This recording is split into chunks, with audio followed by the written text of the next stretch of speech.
God in action. Yes?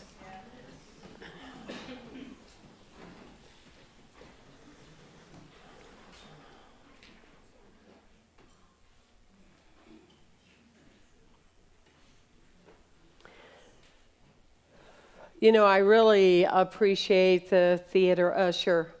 The theater usher that you know is going to wear a blazer, and they've got their flashlight, and they're helping us at times when it's dark and we can't see. And so they offer this amazing light to us, and they're so supportive, especially people that run behind schedule. I know that is none of you, but... So they had been doing some new training, and the manager of the ushers walks up to a young man, and he said, "How's it going? How are you? How is it going? Are you prepared if there's an emergency? Are you prepared?" And he said, "You don't need to be concerned about me. I'm going to sit in the back, and I can be out of here in 2 seconds."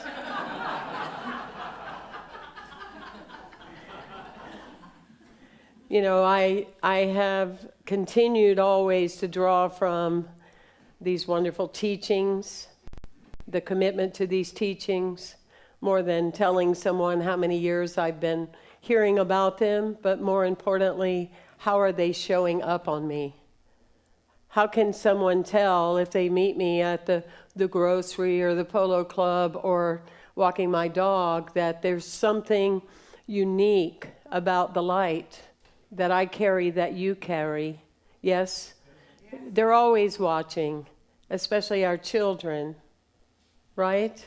Especially the energy of who we are. And when we're caught off guard, when something unexpected comes, more than ever, that's when we integrate and anchor into being the light, right? And so today we are talking about finding the good in goodbye. And in the space of that, I wanted to share my heart with you this morning from my scrapbook when I was 14. Yes, I realize it's been a moment. When I was 14 years old, I had already faced death through 2 or 3 people. So I had had that experience as a very young child of understanding what that means. And my 14-year-old cousin had announced to his church that he was going to become a minister. And he went down the road and with 3 other people, and someone ran a traffic light and they killed him instantly. And so I'm 14, he's 17, and you know, you go through phases like that and you wonder, will you get over it? And then you know the only way to get over it is through it and that. But here's what I wrote at 14. I have this little hang up. I'm very open with my heart. I let people know how I feel really before something can start. You see, not long ago, my cousin died, and since that day, my heart has cried.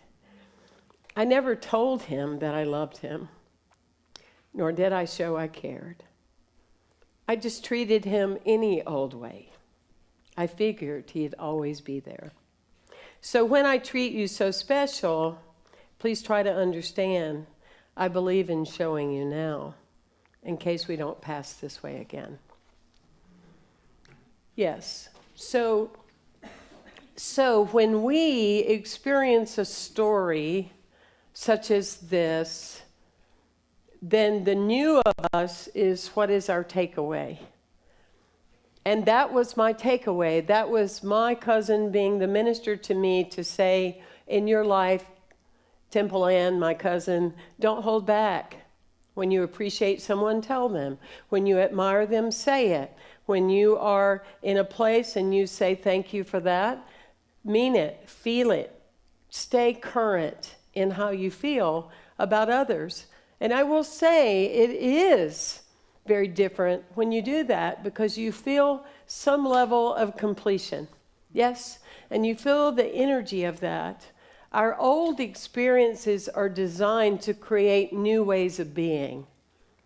where often people live the life of the new them is still carrying the old memories, and so there's not a flow there.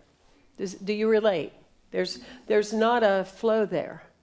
I have been thinking a great deal for the last 3 months about all of you at Unity of Santa Barbara. I am not one of those that because I'm somewhere else, don't let the door hit you on the way out. I'm one of those that you're in my heart, and that's a responsibility for me.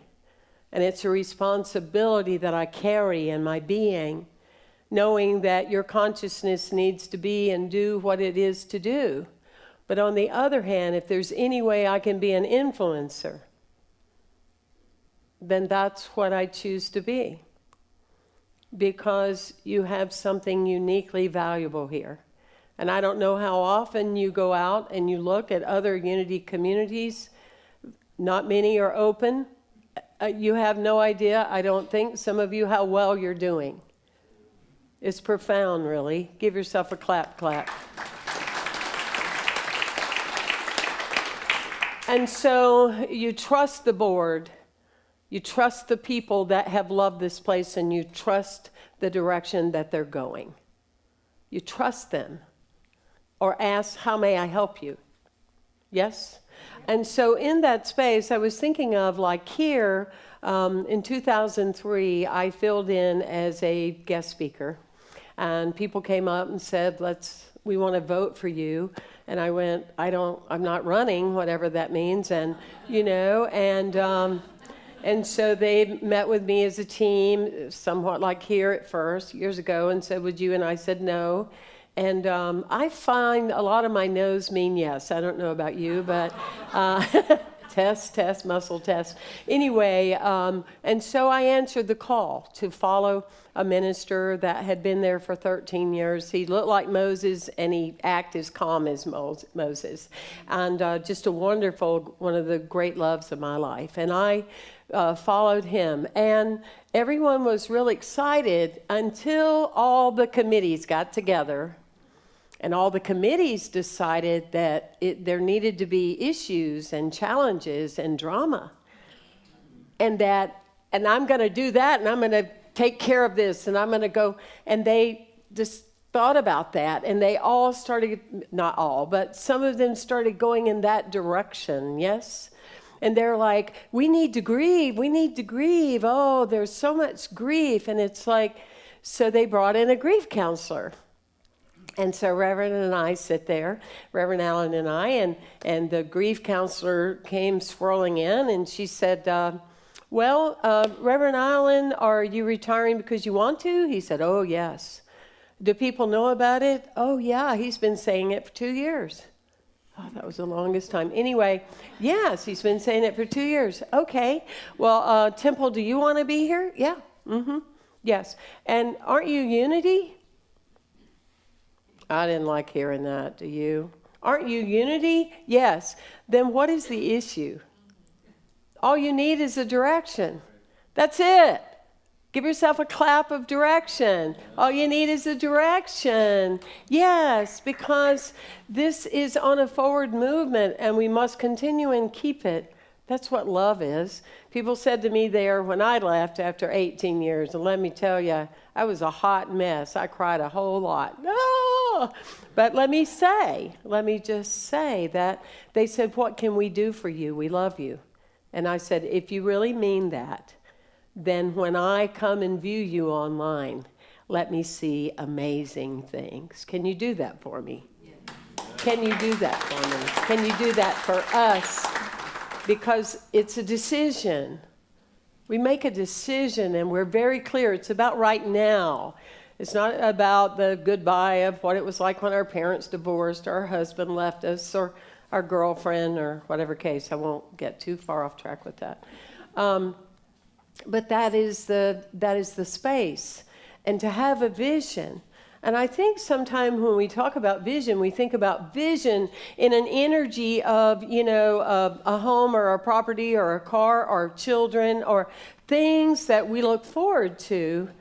And yet, sometimes we may not be aware that we also have other visions that are driving us. Like if it's not hard, it doesn't feel like it can't be. A vision can be, I can't find anybody to have a relationship with, a love partner. Really, 8 billion people must be tough. Vision can be a vision of something that in affirmative prayer we continue to know is our vision, though it's not what we want. It's grounded in what we don't want or what we believe isn't possible. Are you with me? And so finding the good in goodbye allows us to look at the direction of our lives. What do we stand for? What has meaning? What has depth? And creating that as the vision and living into it and breathing into it and energizing ourselves by it. There's a Gospel of Thomas statement that says, when you discover that amazing richness that is inside of you, that's what saves you. That's what saves me, is the richness of possibility, not being guided by the older stories, being aware and grateful that they're there. But as the Bible says, letting go of that old skin, letting go of that old nature and stepping into now a maturity time, of a time that we are called forth to let go of those childish things. Let go of those childish things.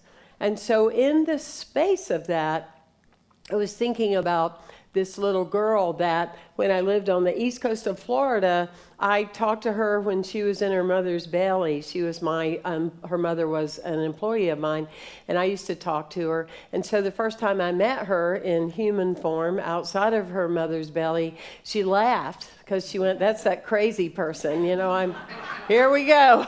It's going to be quite a ride."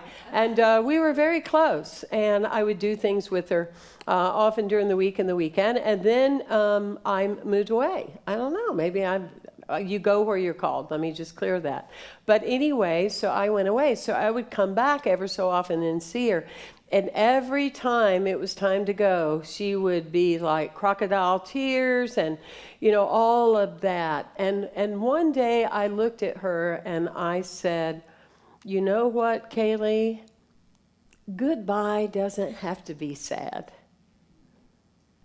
Because this isn't goodbye. This is just a difference in the form in which we know it." It was a new paradigm. It was a grown-up paradigm, actually. And it was an energy that she went, "Oh." And so it shifted things. Because, see, we model how we've learned. We model what we've watched other people do. We model that kind of being. It's not like we're denying feelings. It's just we know that goodbye isn't really goodbye on so many different levels. There's good in changing, yes? There's good in the experiences of that. I think about how many of you have seen the turtles that are born out of the sand of the ocean? How many of you have had the good miracle pleasure of seeing that? Put your hands up again, would you? Because you can talk to somebody about it over celery and hospitality today. No, I mean, it's one of the greatest experiences I've ever had because, you're walking along and all of a sudden, like the sand is going, blah, blah, blah, blah, blah, blah, blah. It's pulsating. It's pulsating. And it's moving. It's like, whoa, we don't need to go to Mars. We got everything right here. You know what I mean? It's like, whoa, it's pulsating. Whoo. And then all of a sudden, like the earth just spits them out. And they're like falling on each other and rolling all over each other. And it's not about each other. It's about they're headed to the light. So they don't focus on who knocked them down as a turtle or, whatever. They're just focusing on the light. That's where they are going. And to me, that's where you are. That's where we as a community are. Is that it's pulsating. And you are at this motion of movement. And you are headed more and more to the light. Does that feel right in your soul? Could you say I'm in? Amen. Could you say I'm all in? There you go. Yes. It's the space of that. That's what true teachers want. That's what true parents want. That's what true grandparents want. They don't train codependency. They train actualization. What do they train? Actualization. They train as an interdependent person experience. And it's really rich and it's really beautiful. And, I was thinking in reflection this week, thinking about the good and goodbye. First of all, it's my mother's death day today. Can't make this stuff up. 2 years ago is when she left in her majesty and her wonder of wondering what was there. And I feel that in my heart. Physically, I miss her for sure. And so I feel that the space of that, but I was thinking about where we came from as children, my two brothers and myself, and I would think of in our home with whatever the dysfunction was, it's like when you were sick is when you really got attention. And I think about the years that I did that. I'd hyperventilate, I'd get hauled to the hospital. I didn't really have anything wrong with me. But I had the craving for love absent within me. Do you relate? And of course, we live in a society that you get more attention when you're sick often than when you're well. But that's another time, and I don't want that to sound like self-righteousness. There are legitimate physical ailments that in our humanity that we have. I've had a few myself. But the shift was I didn't have to have that so I could feel appreciated as a child. Yes? My mother would leave my father. She would go away to leave him, and he would call with a gun in his lap and say, if you're not here, I'm taking my life. So when I tell you that the teaching works, that the willingness to shift works, I know in experience what I'm talking about. Because anything is possible for us when we believe it is. Yes? And so it's in everybody breathe. We're all good. I love my dad. I love my mother. We're all good. Everybody breathe. We're all good. We're all good. I'm just saying that goodbye and hello and all that stuff did not seem like a normal way of life growing up. And I'm still growing up, but it feels a whole lot better now. Yes? So it's in that consciousness. I was on a trip in Peru, and I was glad I had had this experience myself to love somebody, but know that you weren't right for them. And so I met this woman in Peru. She was with our group. We were on a pilgrimage. And in going back, I said, Hanny, you don't seem like you're happy to go back. Oh, I'm not. I've got to deal with my ex-husband. Oh, my goodness. And I said, really? She said, oh, yeah, I just dread it. He's even coming to pick me up, and I just dread it. Okay, well, if you really mean that, come to my office and let's talk through this. If I could support you or give you a thought or whatever, then I would love to do that. And so she comes, sits down. I go, so how recent, you two broke up? You know what she said? 25 years ago. She was there with her little notepad. Write this down. You, Hanny, are the problem. What an injustice to have someone on a string for 25 years. You're in their way. This is the other part of the new and the old and the nature, is that we tell ourselves sometimes in our ego that, I really need to be here and be there in the job or in the thing or in the whatever. And the good of goodbye is to look at, if it's not a place 120% you want to be in, there's somebody that would really, really want that role. And you're stopping the flow. Everybody breathe. It's an important one and so true. And that's the way it was with me and Jack. And that's exactly what I said. I'm in the way because there's somebody that is waiting and already has your name in her heart. And I need to leave. He was married in 2 months. Now that could be a story, but I'm not going there. Okay, because we're still the best of friends and I love him dearly. And by the way, I never talked about him. These people that have relationships with people and then they tear them down and then they talk about them, that's a statement about who we are, not who they are. Are you with me? So it's coming from this energy of healthy. Robert Bly would say that, we have this bag we tote behind us. And he said that, when we're little and we're just bubbles of love and light and just energy and everything. And then all of a sudden we get data like, I don't like it to see you cry. You're a boy. Goes in the bag. Oh, what do you mean?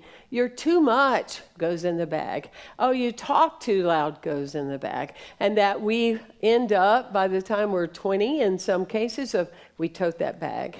We tote that bag where we go. Then we spend a lot of our lives tossing, being thankful for what's in the bag, but tossing what's in the bag. Yes? It's the experiences of that. So are you still okay if I keep talking another minute or two? Okay, I don't like to. Kathy, is it all right? Yeah. Okay. So she and I have so many jokes. Anyway, but that being said, so there's a guy pumping gas and he notices across the field that there's a guy digging a hole. And there's a guy going behind him and filling the hole in. There's a guy digging a hole, and the guy going behind him and filling the hole in. He can't stand it. He's like, what is that? What are they doing? So he goes across the street, and he says, I know this isn't my business. However, he said, I don't understand. One of you's digging the hole, and the other one's going behind and filling the same hole in. Isn't that a waste of time? And the guy says, well, we work for the government. And he said, the guy, there's supposed to be another guy here, but he called in sick today. He said, so I would dig the hole, and then Jesse, who isn't here, would plant the tree, and then Sam would fill it in. And he said, there's no point in us both not getting to work because the other guy isn't here. So I was in the military, so I'm just saying, but I'm going to keep it really, really sweet today. But what I'm inviting you and invoking for you is not to be so busy to fill up the hole. Finding the good in goodbye is to allow space for grace, to allow space for an emerging spirit of what is called to happen here. And if you do listen to an opinion, please listen to someone that actually has the experience. Not a on page 8, chapter B, allow. We do that. I don't know about you. I didn't learn that. So when I was in a relationship and then I had space, I would just go get some. They were cuter the next time, but the behaviors were the same. Did that happen to any of you? Yeah, because when we rush a change, we get more of the same, unless we've integrated and done our greater work. So it's the space of that, and it's the energy. I want to thank you all for being near and dear to my heart. And I would say I'm a better person and I'm a better leader because I've had the grace. Some of you were easier on me than others. Hey, but apparently I needed that humility, yes? But I celebrate you. This isn't my last time I will see you. I'll see you next week.